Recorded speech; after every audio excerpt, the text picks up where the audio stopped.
Obama surprised the press on Friday, offering his first remarks on the George Zimmerman verdict.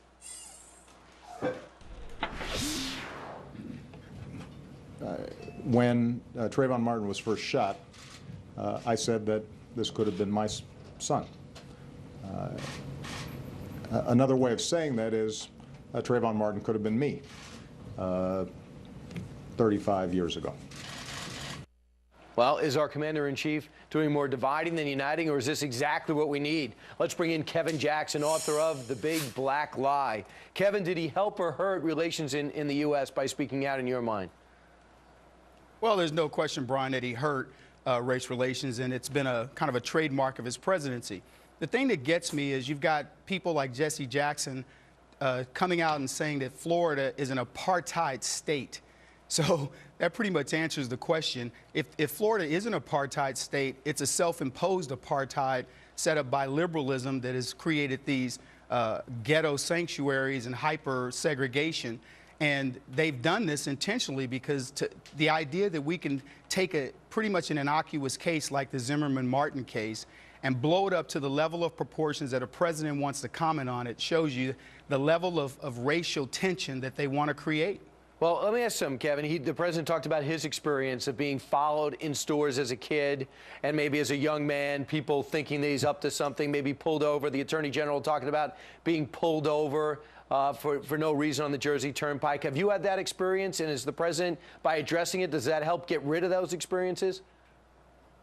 I personally have not had those experiences, and the majority of the people in America that are under 40 years old probably haven't had most of those experiences. Quite honestly, I don't believe Barack Obama's had those experiences. I think this is one of these things where he's ginning up this idea of, of racism.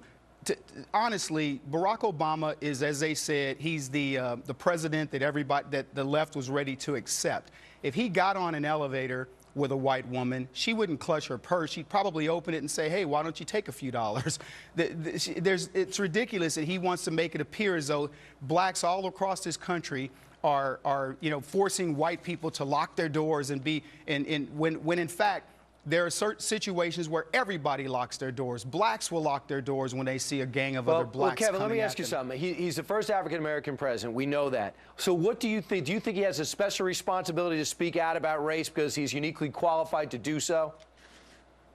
He absolutely does. He's had many opportunities to quell racial tension, to talk about the greatness of America, the fact that we have a black president, the fact that in all walks of life, we've got blacks that are successful. I had a lady contact me about the hit I did last week on the show, and she was saying New York was racist. And I said, oh, there's not enough black people in New York to demonstrate that America's the best country in the world.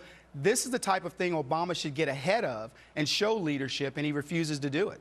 Well, Kevin, the name of the book is The Big Black Lie. We'll see where it goes from here, because now the ball's in the Justice Department's course to see if we get this case retried again. Kevin, thanks.